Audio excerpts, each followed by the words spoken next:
Boa tarde, queridos alunos. Hoje vamos falar na aula de arte da semana sobre tradição oral indígena, roda de leitura, contos de fada, contadores que fizeram história e vamos ler para fixar o conteúdo das páginas 76 a 89, fazendo os exercícios que a prof vai colocar na plataforma.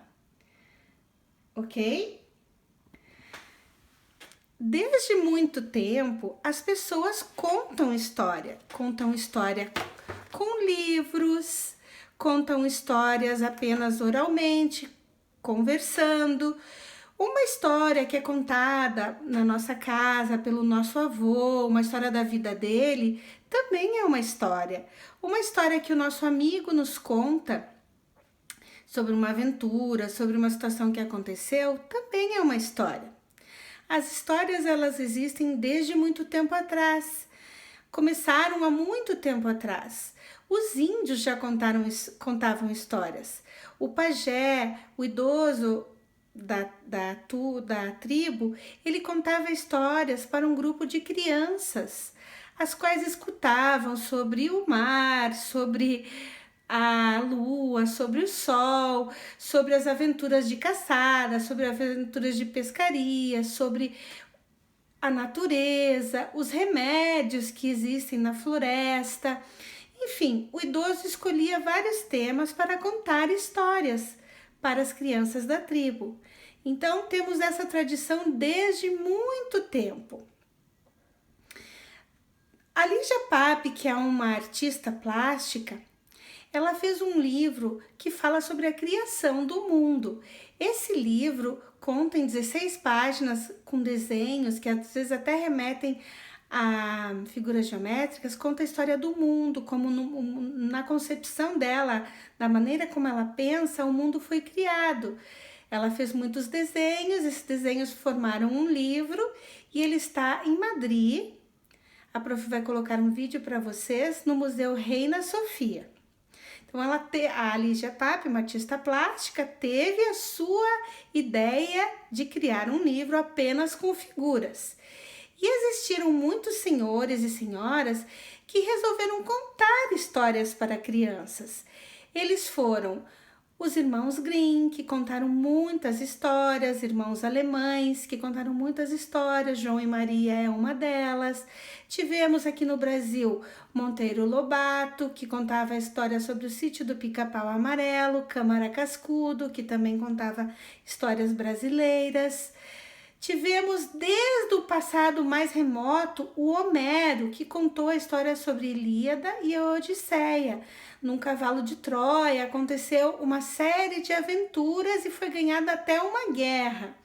Então, as histórias existem desde um passado muito remoto. Elas podem nos fazer usar a nossa imaginação para sonhar, sempre viajando por países distantes. Podemos ser reis, rainhas, podemos entrar na vida dos animais, podemos, enfim, usar a nossa imaginação para irmos muito longe.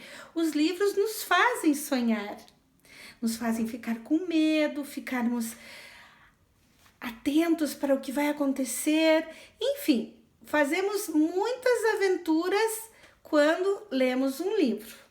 Passamos por muitas aventuras. Tem um livro em especial que eu vou mostrar para vocês, que são as Fábulas de Esopo, que é um livro que eu tenho desde a minha infância. Eu gostava muito de ler, porque as fábulas do Senhor Esopo, que também são contadas no nosso livro, que vocês vão ler, ele fazia histórias, fábulas para crianças, contando histórias de animais, de pessoas que viviam alguma aventura ou uma coisa inusitada, ou até uma situação triste que tenha acontecido com elas, mas sempre nos deixava uma moral da história, algum pensamento que nós ficássemos pensando para a nossa vida. Eu tenho esse livro, é um livro muito antigo, da minha infância, e ele fala aqui das Fábulas de Esopo. Vocês podem ver que conta a história de animais, conta a história de pessoas e sempre nos deixa uma moral. Eu vou contar uma história para vocês bem interessante sobre o corvo e o jarro.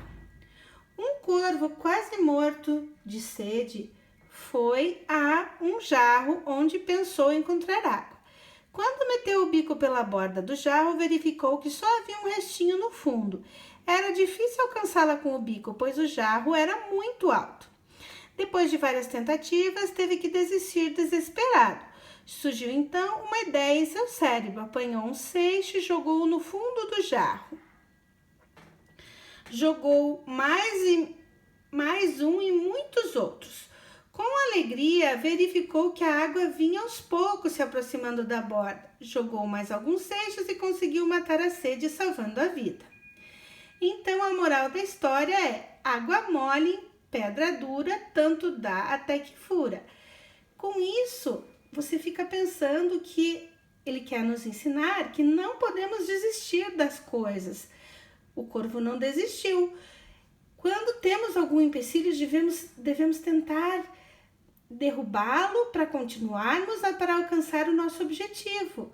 Então, devemos pensar positivamente que vamos alcançar o nosso objetivo. Então, Esopo, que é um dos representantes dos contos infantis, ele nos fazia sonhar sobre muitas histórias interessantes, às vezes até trágicas, mas que nos davam sempre um pensamento positivo para que pudéssemos levar esse pensamento para a nossa vida. O amor constrói e a violência arruína. Aqui é um pensamento dessa história de Esopo. Aqui temos uma outra história de Esopo, da lebre e a tartaruga, que o pensamento é: com perseverança, tudo se alcança. Eu gostava muito de escutar essas histórias, eu lia muito, tinha muitos livros e até hoje eu tenho muitos livros. Os livros nos fazem sonhar e ir para outros lugares apenas com a nossa leitura. Então, o desafio dessa semana é lermos um livro ou pedirmos para a nossa mãe contar uma história para nós. Procurem os contos de Esopo, eles são muito interessantes e sempre nos deixam uma moral. Ok, pessoal?